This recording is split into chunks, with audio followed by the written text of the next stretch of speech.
Hello everyone, welcome to Mind Master. आज के इस वीडियो में हम क्लास 10 साइंस चैप्टर 1 के कुछ इंपॉर्टेंट क्वेश्चंस को सॉल्व करने वाले हैं। तो इस वीडियो में हम 20 इंपॉर्टेंट क्वेश्चंस को देखेंगे एंड इससे हमें ये समझ में आ जाएगा कि क्वेश्चंस जो हैं ये किन किन टॉपिक से बनते हैं एंड किस वैरायटी के क्वेश्चंस बनते हैं। तो हम सबसे पहला क्वेश्चन देखेंगे तो ये क्या कहता है कि विच of the following gases is use in the storage of fat and oil containing foods for a long time. जब हम फर्स्ट चैप्टर पढ़ते हैं केमिकल रिएक्शन एंड इक्वेशन, तो उस चैप्टर के सबसे लास्ट में टॉपिक दे रखा है रैंसिडिटी का। रैंसिडिटी क्या होता है? जो भी पैकेज्ड फूड मटेरियल्स होते हैं हम उन्हें एक सर्टेन गैस में रखते हैं ताकि वो हमारे एयर के कॉन्टैक्ट में ना आए, बिकॉज एयर में सर्टेन ऐसे गैसेस प्रेजेंट होते हैं जिनसे वो रिएक्ट कर जाता है, जिसकी वजह से वो हमारा फूड जो होगा खराब हो जाएगा। इसी प्रोसेस को हम रैंसिडिटी बोलते हैं। सो रैंसिडिटी को अवॉइड करने के लिए हम कौन सा गैस यूज़ करते हैं, ये क्वेश्चन है। अगर इस एमसीक्यू को सॉल्व करने के लिए हम एलिमिनेशन मेथड लगाते हैं तो आराम से सॉल्व हो जाएगा। अभी देखो, कार्बन डाइऑक्साइड हो या फिर ऑक्सीजन हो, दोनों हमारे एयर में प्रेजेंट होती है। इन्हीं दोनों से बचाने के लिए तो हम ये प्रोसेस यूज़ करते हैं। सो कार्बन डाइऑक्साइड और ऑक्सीजन तो आंसर नहीं होने वाला है। सो ये दोनों तो एलिमिनेट हो चुके हैं। बचा क्या? नाइट्रोजन बचा है और नियॉन बचा है। अब नियॉन तो यूज़ होगा नहीं, नियॉन का तो हमने अब यूज़ भी नहीं पढ़ा है। तो कौन सी गैस यूज़ होगी? नाइट्रोजन यूज़ होगी। ऐसे करके हम इजीली पता कर सकते हैं कि इस क्वेश्चन में कौन सा आंसर होगा। सो रैंसिडिटी को अवॉइड करने के लिए जो भी पैकेज्ड फूड अवेलेबल होते हैं उसमें नाइट्रोजन गैस भरी जाती है ताकि वो फूड खराब ना हो। इसके बाद नेक्स्ट क्वेश्चन है, state the law that is followed by balancing a chemical equation. अब हमने फर्स्ट चैप्टर का मेजर पोर्शन तो यही था कि केमिकल इक्वेशंस को हम बैलेंस कैसे करते हैं। सो केमिकल इक्वेशंस को बैलेंस करने के लिए हम कौन सा लॉ यूज़ करते हैं ये तो हमने देखा है कि हमें बैलेंस करने की ज़रूरत क्या है। जैसे हमारे प्रेजेंट है वैसे ही उन्हें रहने, तो उसे बैलेंस करने की ज़रूरत क्या है। सो ये बैलेंस इसलिए किया जाता है बिकॉज एक लॉ होता है जिसे हम फॉलो करते हैं। वो लॉ क्या होता है? वो होता है law of conservation of mass. Law of conservation of mass क्या कहता है कि मास can neither be created nor be destroyed. इसीलिए जितना रिएक्टेंट साइड पे मॉलिक्यूल्स प्रेजेंट होंगे उतने ही मॉलिक्यूल्स प्रोडक्ट साइड पे भी प्रेजेंट होने चाहिए, तभी वो इक्वेशन जो होगी वो सही होगी, करेक्ट होगी। इसीलिए law of conservation of mass is followed for balancing chemical equation which states that mass can neither be created and nor be destroyed. So the total number product side पे हो या फिर रिएक्टेंट साइड पे हो, दोनों equal होने चाहिए। ये हो जाता है हमारा law of conservation of mass, जिसको फॉलो करते हुए हमें केमिकल इक्वेशंस को बैलेंस करना पड़ता है। इसके बाद नेक्स्ट क्वेश्चन है, right balanced chemical equation for the following chemical reactions. अब हमें ना ऐसे कोई भी रिएक्शन दे दी जाएगी, उसकी स्केलेटल इक्वेशन भी हमें खुद लिखनी पड़ेगी एंड देन हमें उसे बैलेंस करके भी चेक करना पड़ेगा। सबसे पहले हमारे पास कौन सी रिएक्शन दे रखी है? Hydrogen plus chlorine gives hydrogen chloride. ये तो एकदम आसान हमारी इक्वेशन है। इसमें हमें क्या करना है? सबसे पहले हाइड्रोजन का फॉर्मूला क्या होता है? हाइड्रोजन जो होगा ये H2 फॉर्म में प्रेजेंट होगा हमारे नेचर में। इसके बाद हम क्लोरीन देखेंगे। क्लोरीन का फॉर्मूला क्या होता है? Cl2 होगा। अब इन दोनों को कंबाइन करके क्या फॉर्म हो रहा है? हाइड्रोजन क्लोराइड फॉर्म हो रहा है। हाइड्रोजन क्लोराइड यानी कि HCl का फॉर्मेशन हो रहा है। अभी ये बैलेंस केमिकल इक्वेशन नहीं है, अभी हमने सिर्फ स्केलेटल केमिकल इक्वेशन लिखी है। हमें वर्ड इक्वेशन दे रखी थी एंड उस वर्ड इक्वेशन से हमने स्केलेटल इक्वेशन का फॉर्मेशन करा है। अब इसके बाद हमें इसकी बैलेंसिंग चेक करनी है कि नंबर ऑफ मॉलिक्यूल्स जो प्रेजेंट है प्रोडक्ट एंड रिएक्टेंट साइड पे ये इक्वल होंगे या फिर नहीं होंगे। अभी अगर हम सबसे पहले हाइड्रोजन को चेक करते हैं तो हाइड्रोजन बैलेंस्ड है या फिर नहीं है। अगर हम रिएक्टेंट साइड पे देख रहे हैं तो यहाँ पे 2 मॉलिक्यूल्स प्रेजेंट है एंड यहाँ पे सिर्फ एक मॉलिक्यूल प्रेजेंट है, तो यहाँ पे तो हाइड्रोजन ही अनबैलेंस हो रखा है। हाइड्रोजन को बैलेंस करने के लिए हम क्या करेंगे? यहाँ 2 प्रेजेंट है तो यहाँ पर भी 2 हमने लगा दिया है। अब 2 लगाने के बाद हमें ये देखना है कि क्या क्लोरीन बैलेंस हुआ है या फिर हमें उसे अलग से बैलेंस करना पड़ेगा। सो अभी इधर वाले साइड पे अगर हम देखते हैं तो क्लोरीन के कितने मॉलिक्यूल प्रेजेंट है? 2 मॉलिक्यूल प्रेजेंट है। एंड अगर हम दूसरे साइड पे देखेंगे तो वहाँ भी क्लोरीन के 2 मॉलिक्यूल्स प्रेजेंट है। 2 कैसे? क्योंकि HCl के सामने लगाए ना, जब भी किसी पूरे प्रोडक्ट के सामने हम कोई भी नंबर लगाते हैं तो वो पूरे से मल्टीप्लाई हो रहा होता है। तो ये 2 हमने लगाया तो ये H से भी मल्टीप्लाई हो रहा है और Cl से भी मल्टीप्लाई हो रहा है। तो हाइड्रोजन को बैलेंस करते करते Cl भी बैलेंस हो गया, इसलिए हमें Cl को अलग से बैलेंस करने की ज़रूरत नहीं है। सो इसका फाइनल आंसर जो हो जाएगा ये यही हो जाएगा कि H2 plus Cl2 gives 2HCl। ये हमारी बैलेंस्ड केमिकल इक्वेशन हो जाएगी। इसके बाद अगर हम नेक्स्ट क्वेश्चन देखते हैं तो इसमें दे रखा है lead plus copper chloride gives lead chloride plus copper. Lead का फॉर्मूला क्या होता है? Pb होता है। Pb में हमने क्या ऐड करा है? कॉपर क्लोराइड ऐड करा है। कॉपर क्लोराइड का फॉर्मूला क्या होगा? ClCl2, CuCl2 हो जाएगा। इसके बाद इससे किस चीज़ का फॉर्मेशन हो रहा है? लेड क्लोराइड का फॉर्मेशन हो रहा है, यानी कि PbCl2 का फॉर्मेशन हो रहा है। एंड लास्ट में हमारे पास कॉपर बच रहा है। हमें वर्ड इक्वेशन दे रखी थी, वर्ड इक्वेशन से स्केलेटल इक्वेशन का फॉर्मेशन कर लिया है। अब इस इक्वेशन को हमें बैलेंस करना है। अब सबसे पहले हम इसमें चेक करते हैं कि मॉलिक्यूल्स बैलेंस्ड हैं या फिर नहीं है। अभी हम सबसे पहले चेक करते हैं कि इसमें कॉपर बैलेंस हो रखा है या फिर नहीं हो रखा है।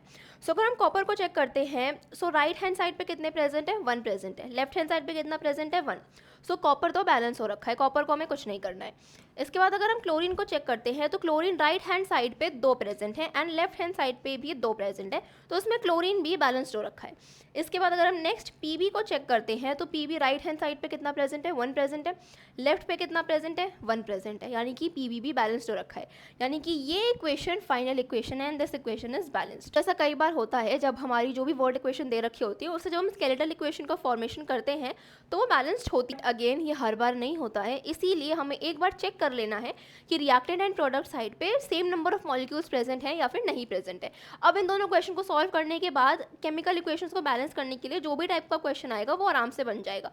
इन टाइप के क्वेश्चन को बस प्रैक्टिस करने से ही हमारी इंप्रूवमेंट होती है। सो केमिकल इक्वेशंस को बैलेंस करने के जितने ज़्यादा हो सके उतने क्वेश्चन सॉल्व करें। इसके बाद नेक्स्ट क्वेश्चन है calcium oxide reacts vigorously with water to produce slaked lime. अब हमने स्लेक्ट लाइम की रिएक्शन पढ़ रखी है, उसका फॉर्मेशन कैसे होता है, कैल्शियम ऑक्साइड प्रेजेंट होता है, CaO प्रेजेंट होता है, ये किसके साथ रिएक्ट करता है, वाटर के साथ रिएक्ट करता है एंड वाटर के साथ रिएक्ट करके ये स्लेक्ट लाइम का फॉर्मेशन करता है, slaked lime which is CaOH twice. So ये हमारी पूरी रिएक्शन है। अब हमसे ये पूछ रहे हैं कि ये रिएक्शन क्या होगी, कॉम्बिनेशन रिएक्शन, एक्सोथर्मिक, एंडोथर्मिक या ऑक्सीडेशन रिएक्शन, हमें इसमें से चेक करना है। ये भी अगेन PYQ है, इंपॉर्टेंट क्वेश्चन है। सबसे पहले तो स्लेक्ट लाइम का जब हमने रिएक्शन देखा था तो हमने ये देखा था कि स्लेक्ट लाइम के फॉर्मेशन के लिए हमें उसे हीट देनी पड़ती है। हीट देनी पड़ती है मतलब क्या कि सबसे पहले तो भाई ये एंडोथर्मिक रिएक्शन होने वाला है। सो फर्स्ट पॉइंट तो हमें क्लियर हो गया कि एंडोथर्मिक है, एंडोथर्मिक क्लियर हो गया। सो जिसमें भी C प्रेजेंट नहीं है उसे कैंसिल आउट कर देना है। इन तीनों में C प्रेजेंट है एंड इसमें नहीं, तो D वाला ऑप्शन तो पहले ही एलिमिनेट हो चुका है बिकॉज एंडोथर्मिक रिएक्शन तो ये है। एंडोथर्मिक रिएक्शन के साथ साथ अगर हम इस रिएक्शन को स्टडी करते हैं तो हमें क्या पता चलता है कि कैल्शियम रिएक्ट कर रहा है वाटर के साथ एंड ये स्लेक्ट लाइम का फॉर्मेशन कर रहा है, यानी कि 2 प्रोडक्ट्स कंबाइन करके एक प्रोडक्ट का फॉर्मेशन कर रहे हैं। ये कौन सी टाइप ऑफ रिएक्शन होती है, कॉम्बिनेशन रिएक्शन, जिसमें 2 प्रोडक्ट एक साथ रिएक्ट करेंगे एंड उससे एक थर्ड प्रोडक्ट का फॉर्मेशन हो जाता है।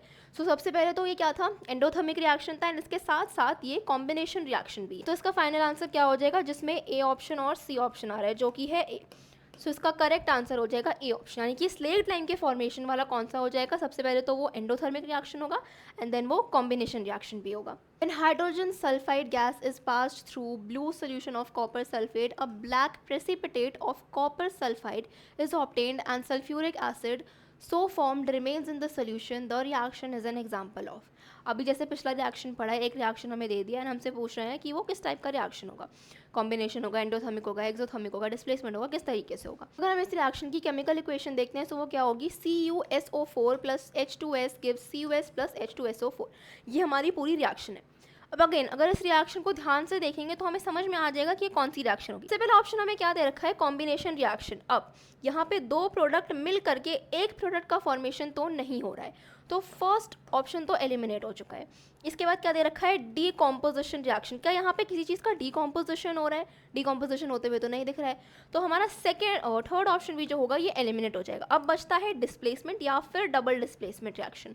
अब ये देखने के लिए एक बार इस इक्वेशन को ध्यान से देखना है, मैं यहाँ एक बार लिख देती हूँ। क्या है, CuSO4 है, H2S के साथ रिएक्ट कर रहा है जिससे CuS का फॉर्मेशन हो रहा है एंड प्लस इसमें फॉर्मेशन हो जाएगा H2SO4 का। ये कौन सी रिएक्शन है, अभी यहाँ पे CuSO4 था एंड यहाँ पे H2SO4 हो गया है।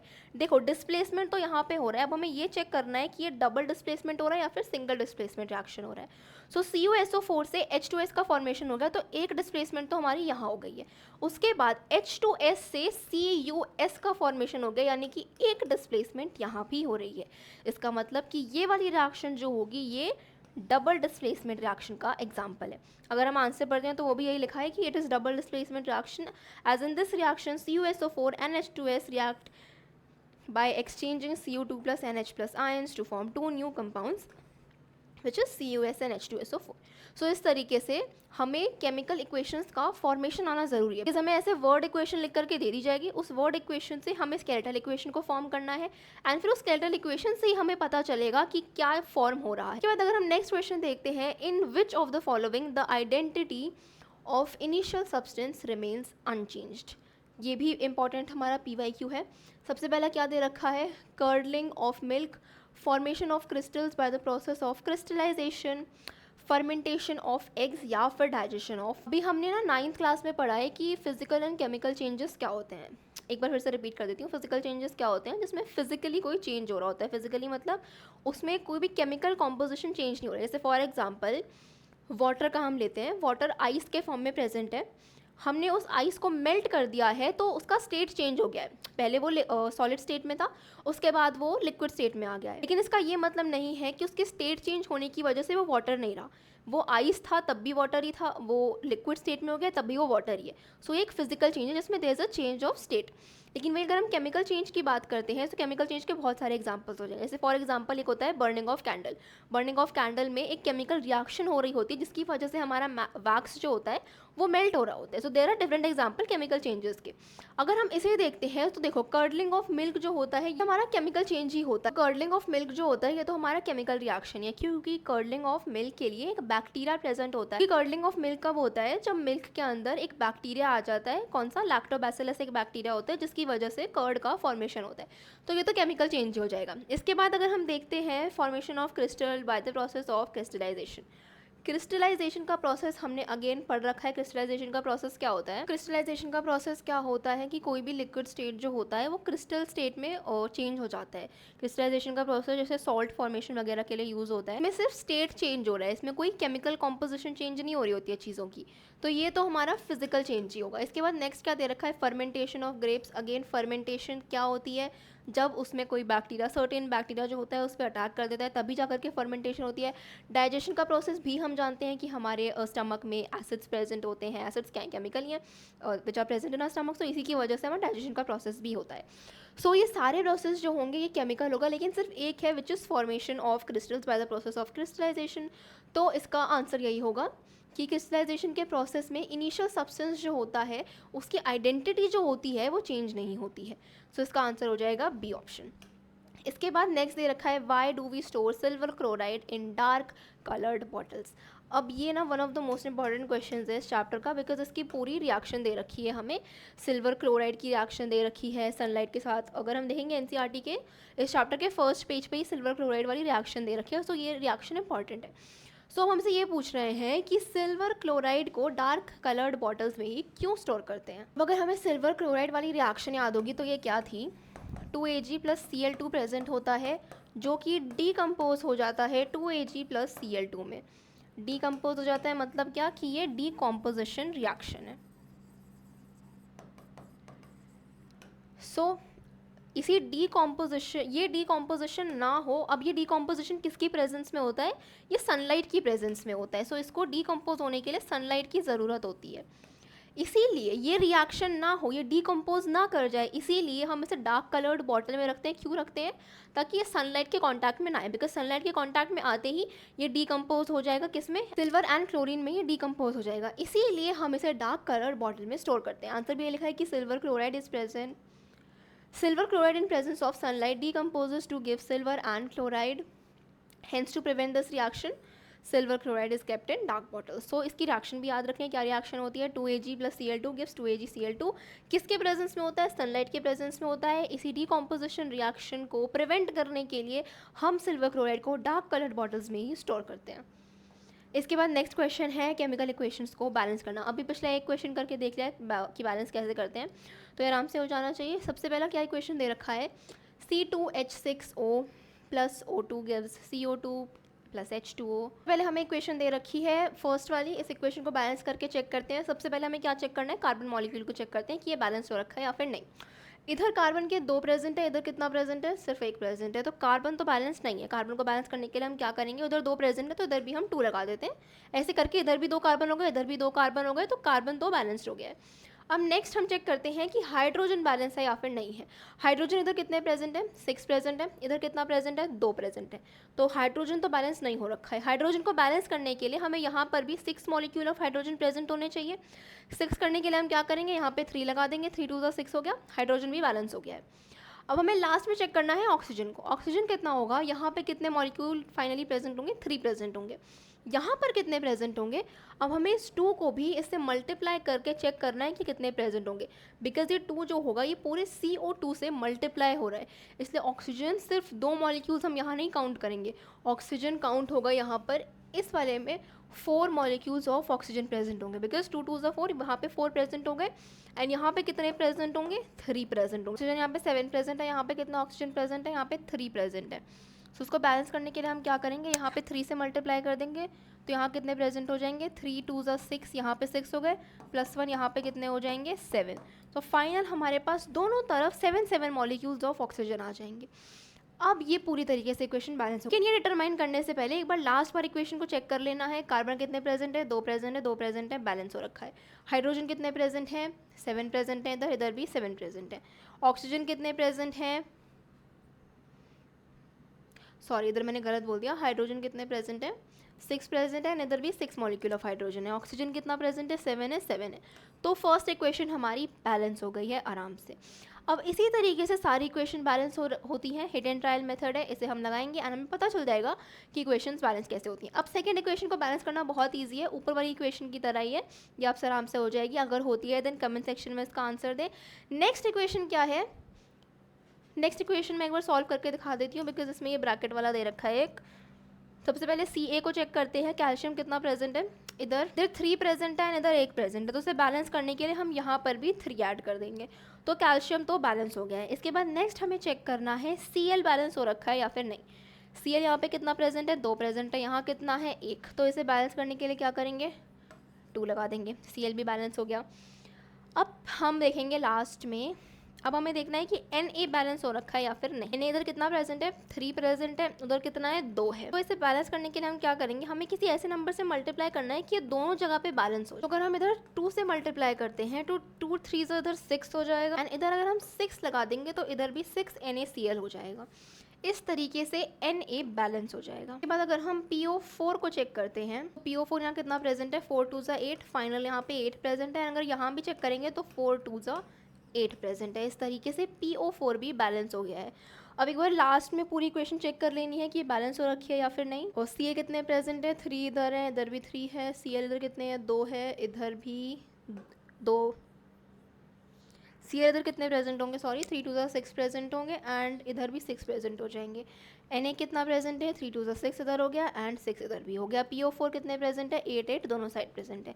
इस तरीके से ये पूरी इक्वेशन बैलेंस हो गई। अगेन जितने क्वेश्चन प्रैक्टिस करेंगे उतना एक्यूरेसी बढ़ती जाएगी, क्वेश्चंस गलत नहीं होंगी, इसलिए इस टाइप की ज़्यादा से ज़्यादा क्वेश्चन प्रैक्टिस करें, बिकॉज अगेन ये इस चैप्टर का मोस्ट इंपॉर्टेंट टॉपिक है। इससे तो क्वेश्चन आने ही आने होते हैं कि हमें केमिकल इक्वेशन को बैलेंस करके दिखाना है। एंड अगेन बीच वाली इक्वेशन तो बहुत आसान है, ये आराम से हो जाएगी। नेक्स्ट हम क्वेश्चन देखते हैं क्या दे रखा है। State the type of chemical reaction represented by the following equation. First अगर हम इक्वेशन देखते हैं तो उसमें दे रखा है A + BC gives AC + B। इसमें हम क्या देख रहे हैं,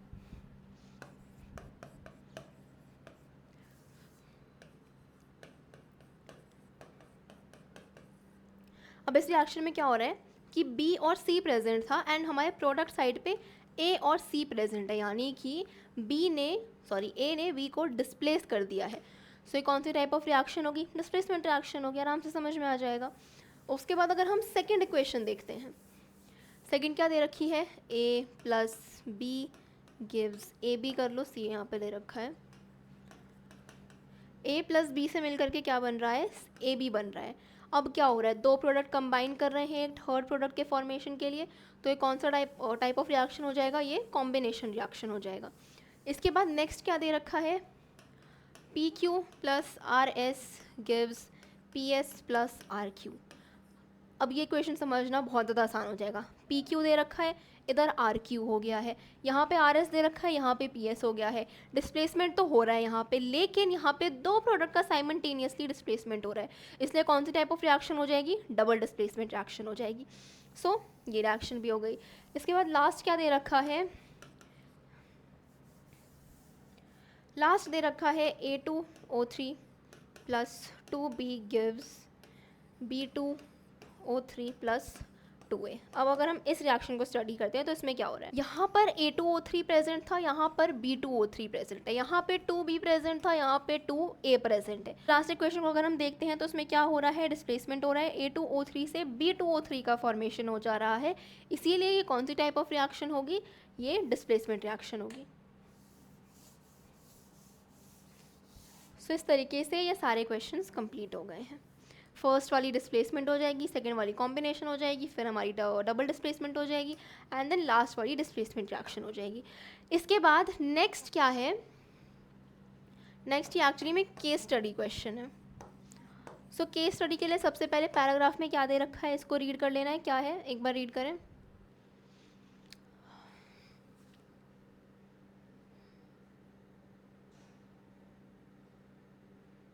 इसमें हमें क्या दे रखा है, बस अलग अलग दे रखा है कि किस किस तरीके से केमिकल रिएक्शंस होती हैं। कॉम्बिनेशन हो जाएगा, डिस्प्लेसमेंट हो जाएगा, डीकॉम्पोजिशन हो जाएगा, रिडक्शन हो जाएगा, कुछ में हीट रिलीज आउट होती है, कुछ में हीट नहीं होती है, बस यही दे रखा है। अब इससे रिलेटेड क्वेश्चंस क्या दे रखे हैं, the chemical reaction in which a single substance breaks down into 2 और more simpler substances upon heating is known as. अब हमने ना डीकॉम्पोजिशन रिएक्शन पढ़ा था। डीकॉम्पोजिशन रिएक्शन में क्या होता है, एक सब्सटेंस जो होता है ये ब्रेक डाउन कर देता है एंड इससे 2 सब्सटेंस का फॉर्मेशन हो जाता है। अब ये डीकॉम्पोजिशन रिएक्शन जो होता है ये अलग अलग फैक्टर्स की वजह से होता है। वो डीकॉम्पोजिशन थर्मल डीकॉम्पोजिशन हो सकता है, वो डीकॉम्पोजिशन इलेक्ट्रिक डीकॉम्पोजिशन हो सकता है। ये डीकॉम्पोजिशन जो होता है ये अलग अलग फैक्टर्स की वजह से हो सकता है, हीट की वजह से हो सकता है, इलेक्ट्रिसिटी की वजह से हो सकता है, सनलाइट की वजह से हो सकता है, अलग अलग रीजंस होते हैं डीकॉम्पोजिशन की। सो इसी के बेसिस पे हमने डीकॉम्पोजिशन रिएक्शन को अलग अलग टाइप्स में जो है डिवाइड कर दिया था। क्या क्या इसमें ऑप्शन दे रखे हैं, thermal decomposition, photo decomposition, electric decomposition, या फिर बोथ ए एंड सी। हमें सबसे पहले केस क्या दे रखा है, the chemical reaction which single substance breaks down into 2 और simpler substances upon heating. Heating मतलब क्या, हम इसमें थर्मल एनर्जी दे रहे हैं। थर्मल एनर्जी का क्या मतलब है कि यहाँ पे थर्मल डीकॉम्पोजिशन रिएक्शन हो रहा है। So the chemical reaction in which a single substance breaks down into 2 और more simpler substances upon heating is known as thermal decomposition reaction. So decomposition reaction का ये एक टाइप हो गया जो होता है थर्मल डीकॉम्पोजिशन। इसके बाद नेक्स्ट क्या है, a white salt on heating decomposes to give brown fumes and yellow residue is left behind. अब ये येलो रेजिड्यू किस चीज़ का है, तो ये एक्चुअली में क्या रिएक्शन होती है, ये रिएक्शन होती है लेड नाइट्रेट के साथ, जो कि डीकॉम्पोज हो जाता है, जिसकी वजह से ही ब्राउन फ्यूम्स का प्रोडक्शन होता है। और ये ब्राउन फ्यूम्स किसकी होती हैं, नाइट्रोजन डाइऑक्साइड की होती हैं, एंड येलो रेजिड्यू जो होता है ये लेड ऑक्साइड का होता है। अब ये सारी रिएक्शन अगेन एनसीईआरटी में ही दे रखी है। एनसीईआरटी की इसलिए मैं हमेशा कहती हूँ कि एनसीईआरटी की रीडिंग एक बार ज़रूर करें, बिकॉज ये सारी जो रिएक्शंस हम देख रहे हैं, AgCl वाली रिएक्शन देखी, लेड नाइट्रेट वाली रिएक्शन देख रहे हैं, CuCl वाली रिएक्शन देख रहे हैं, स्लेट लाइम वाली देख रहे हैं, ये सारी रिएक्शन एनसीईआरटी में ही दे रखी हैं। सो इन सारी रिएक्शंस को एक बार थॉरोली पढ़ ज़रूर लें। सो यहाँ पे हमसे पूछ रहे हैं कि येलो रेजिड्यू किस चीज़ का होता है। येलो रेजिड्यू एक्चुअली में किसका होता है, येलो रेजिड्यू एक्चुअली में किसका होता है, लेड ऑक्साइड का होता है। सो इसका आंसर हो जाएगा सी ऑप्शन। इसके बाद नेक्स्ट क्वेश्चन दे रखा है, विच of the following reaction represents a combination reaction. तो अगर हम चारों रिएक्शन को देखते हैं तो उसमें से कॉम्बिनेशन किस में हो रहा है। सबसे पहले फर्स्ट वाला देखते हैं, CaO + H2O से CaOH टॉइस बन जा रहा है, ये तो हमें ऑलरेडी पता है कि ये हमारी कॉम्बिनेशन रिएक्शन होती है। उसके बाद नेक्स्ट क्वेश्चन क्या है, complete the following statement by choosing correct type of reaction for X and Y। Statement 1 क्या दे रखी है, the heating of lead nitrate is an example of X reaction, the burning of magnesium is an example of Y reaction. अब हमें ये बताना है कि ये एक्स और वाई कौन सा टाइप ऑफ रिएक्शन। सबसे पहले क्या दे रखा है कि लेड नाइट्रेट को जब हम हीट करते हैं तो वो किस रिएक्शन का एग्जाम्पल है। अभी हमने पीछे यहाँ देखा था कि लेड नाइट्रेट जो होता है ये डीकॉम्पोज हो जाता है। डीकॉम्पोज मतलब क्या, कि डीकॉम्पोजिशन रिएक्शन हो रही है। और कौन सी डीकॉम्पोजिशन हो रही है, हमने हीट दी थी, तो ये कौन सी होगी, थर्मल डीकॉम्पोजिशन होगी। तो एक्स रिएक्शन तो हमें समझ में आ गई है कि ये डीकॉम्पोजिशन ही होने वाली है। सो आंसर में चेक कर लेते हैं कि एक्स डीकॉम्पोजिशन कहाँ कहाँ दे रखा है, सिर्फ एक ही ऑप्शन में दे रखा है। सो इसका आंसर हो जाएगा बी ऑप्शन। लेकिन एक बार फिर भी चेक कर लेते हैं। The burning of magnesium is an example of Y reaction. Burning of magnesium किसका एग्जांपल होता है, कॉम्बिनेशन रिएक्शन का एग्जांपल होता है। तो इस तरीके से इसका आंसर हो जाएगा बी ऑप्शन। इसके बाद नेक्स्ट अगेन एक केस बेस्ड क्वेश्चन दे रखा है। एक बार इस पैराग्राफ को पढ़ लेंगे, फिर क्वेश्चंस देख लेंगे इससे रिलेटेड।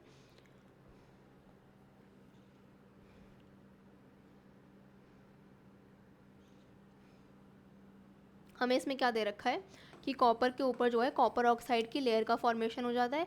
इस कॉपर ऑक्साइड की लेयर को हटाने के लिए हम क्या करते हैं, उस सरफेस पे जो है लेमन को रब करते हैं। इसे रब करने से ये जो ऑक्साइड की लेयर थी ये डिग्रेड हो जाती है। अब ये डिग्रेड क्यों होती है, बिकॉज लेमन में ऐसे सर्टेन केमिकल्स प्रेजेंट होते हैं जो कि इस प्रोसेस को अंडू कर देते हैं या फिर ठीक कर देते हैं, एंड जिससे हमारा कॉपर का सरफेस जो होता है ये वापस से शाइनी हो जाता है। ये पूरा पैराग्राफ दे रखा है। अब इससे रिलेटेड क्वेश्चंस क्या है,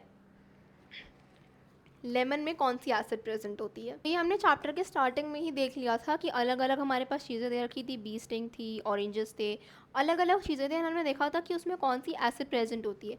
तो लेमन में कौन सी एसिड प्रेजेंट होती है, सिट्रिक एसिड प्रेजेंट होती है। लेमन एंड बाकी जो भी हमारे सिट्रस फ्रूट्स प्रेजेंट होते हैं उन सब में सिट्रिक एसिड प्रेजेंट होती है। इसके बाद नेक्स्ट क्वेश्चन है, the nature of copper oxide is, copper oxide का नेचर कैसा होता है हमें ये बताना है। तो कॉपर ऑक्साइड क्या होता है, copper oxide is a metal oxide, and हम ये जानते हैं कि metal oxides are basic in nature. So nature of copper oxide will be basic, इसका आंसर हो जाएगा बी ऑप्शन। इसके बाद नेक्स्ट क्या है, name the salt formed in the above reaction. यहाँ पे जो कॉपर के साथ रिएक्शन हो रहा था इसमें कौन सी सॉल्ट का फॉर्मेशन होता है हमें ये बताना है। अब ये रिएक्शन पता करना आसान है। हमने क्या देखा कि लेमन में जो है कौन सी एसिड प्रेजेंट होती है, सिट्रिक एसिड प्रेजेंट होती है, ठीक है। और हमने इसको किसके साथ रिएक्ट करवाया था, कॉपर ऑक्साइड के साथ रिएक्ट करवाया था। अब अगर हम यहाँ पे ऑप्शंस देखते हैं तो हमें क्या क्या दे रखे थे, कॉपर कार्बोनेट, क्या कोई कार्बोनेट के साथ रिएक्शन हो रहा था, यहाँ पे नहीं हो रहा था, तो ये ऑप्शन तो नहीं होने वाला है। क्या कोई क्लोरीन का रिएक्शन इसमें हो रहा था, नहीं हो रहा था। कॉपर ऑक्साइड जो होता है किसके साथ रिएक्ट करता है, सिट्रिक एसिड के साथ रिएक्ट करता है, सो कॉपर क्लोराइड भी नहीं होगा। इसके बाद क्या दे रखा है, कॉपर सिट्रेट, ये 2 बार दे दिया, एक ही बार होगा। इसका आंसर क्या होगा करेक्ट, कॉपर सिट्रेट होगा। सो ये ऊपर वाली रिएक्शन में जब कॉपर ऑक्साइड जो होता है उसको हम लेमन से क्लीन करते हैं एंड हमारा कॉपर का जो वेसल होता है वापस से शाइन करने लगता है, तो इसमें क्या फॉर्मेशन होता है, कॉपर सिट्रेट का फॉर्मेशन होता है। इसके बाद नेक्स्ट क्या दे रखा है, the phenomena of copper getting tarnished is. Rancidity क्या होता है। अब रैंसिडिटी का मतलब होता है कि फूड जो होता है, पैकेज्ड फूड जो होते हैं जिसमें फैट्स एंड ऑयल प्रेजेंट होते हैं, उनको हमारी एयर में प्रेजेंट जो भी गैसेस वगैरह होती हैं उससे बचाने के लिए हम नाइट्रोजन गैस में स्टोर करके रखते हैं। इसको हम बोल देते हैं रैंसिडिटी का प्रोसेस। लेकिन ये रैंसिडिटी तो हो नहीं रही है यहाँ पे। और क्या दे रखा है, डिस्प्लेसमेंट, डिस्प्लेसमेंट भी नहीं हो रहा है, नन ऑफ दीज भी नहीं है। कौन सा प्रोसेस हो रहा होता है, कोरोजन हो रहा होता है, जिसकी वजह से कॉपर जो होता है वो टार्निश हो जाता है। कॉपर हो या फिर कोई भी मेटल हो, वो टार्निश किसकी वजह से होता है, कोरोजन के प्रोसेस की वजह से होता है। इसके बाद नेक्स्ट दे रखा है, केस बेस्ड क्वेश्चन खत्म हो जाते हैं। अब नेक्स्ट इंडिविजुअल क्वेश्चंस कौन कौन से होते हैं। Why does the colour of copper sulphate solution change when an iron nail is dipped in it. ये एनसीईआरटी का ही क्वेश्चन है एंड इम्पॉर्टेंट भी है। तो जब हम कॉपर सल्फेट सोल्यूशन में आयरन नेल को डिप कर देते हैं तो वो चेंज क्यों हो जाता है। हमारा Fe जो होगा वो जब कॉपर सल्फेट के सोल्यूशन में डिप होगा तो उससे क्या हो जाएगा, FeSO4 का फॉर्मेशन हो जाएगा एंड Cu बाहर निकल जाएगा। यानी कि यहाँ पे डिस्प्लेसमेंट रिएक्शन हो रही होती है। इस डिस्प्लेसमेंट रिएक्शन की वजह से क्या होता है, सोल्यूशन का कलर चेंज हो जाता है, क्योंकि यहाँ पे CuSO4 से FeSO4 का फॉर्मेशन हो रहा है। यही आंसर लिखा हुआ है, the colour of copper sulphate solution changes when iron nail is dipped in it because of the displacement of copper from copper sulphide solution and formation of iron sulphate. And the brown deposit of, जो brown deposition होता है ये carbon का होता है। And the chemical reaction, ये हमारी chemical reaction होती है, इसको याद कर लेना है कि किन किन चीज़ों का जो होता है डिस्प्लेसमेंट हो रहा होता है। नेक्स्ट क्वेश्चन क्या दे रखा है, अ shiny brown coloured element X on heating in the air becomes black, name the element and the black coloured compound. अभी हमने पिछले केस बेस्ड क्वेश्चन में क्या देखा था कि कॉपर जो होता है it has shiny surface until and unless oxygen उस पर अटैक करता है एंड उस पर कॉपर ऑक्साइड लेयर की फॉर्मेशन हो जाती है। तो यहाँ पे ये जो ब्राउन कलर्ड एलिमेंट X है ये एक्चुअली में क्या है, कॉपर है। On heating in the air becomes black, copper ही हमने देखा था कि वो टार्निश होने के बाद क्या हो जाता है, ब्लैक कलर में चेंज हो जाता है। Name the element X and the black coloured compound, और ये ब्लैक कलर का जो कंपाउंड होता है ये क्या होता है, कॉपर ऑक्साइड होता है। कॉपर ऑक्साइड का फॉर्मेशन क्यों हो जाता है, क्योंकि वो हमारे एयर में प्रेजेंट ऑक्सीजन से रिएक्ट कर जाता है। यही आंसर लिखा हुआ है। क्या लिखा है, the shiny brown coloured element is copper metal and if the metal is heated in air, it interacts with atmospheric oxygen and it forms copper oxide. Therefore the black colored compound is copper oxide and the element X will be copper. Next question दे रखा है, why should a magnesium ribbon be cleaned before burning in air. Again ये एक important question है, ये important question है, practical वगैरह में भी पूछा जाता है कि मैग्नीशियम रिबन को हम क्लीन करके क्यों यूज़ करते हैं. ये एनसीईआरटी के फर्स्ट पेज पे ही हमें डायग्राम दे रखा है, ये लैब वर्क है, हमने करा भी होगा. Burning of magnesium ribbon in air and collection of magnesium oxide in watch glass. So इसी मैग्नीशियम को यूज़ करने से पहले हम क्लीन क्यों करते हैं. मैग्नीशियम जो होता है ये एक रिएक्टिव मेटल होता है. ये रिएक्टिविटी सीरीज रिएक्टिव क्यों होता है ये सब हम आगे के चैप्टर्स में जाकर के पढ़ ही रहे हैं. Acid basis and salts and non metals में हमने पढ़ रखा है कि मैग्नीशियम जो होता है it is a reactive metal. So ये हमारे ऑक्सीजन जो प्रेजेंट होता है एनवायरनमेंट में उसके साथ रिएक्ट कर जाता है एंड इसके सरफेस पे जो है मैग्नीशियम ऑक्साइड का फॉर्मेशन हो जाता है.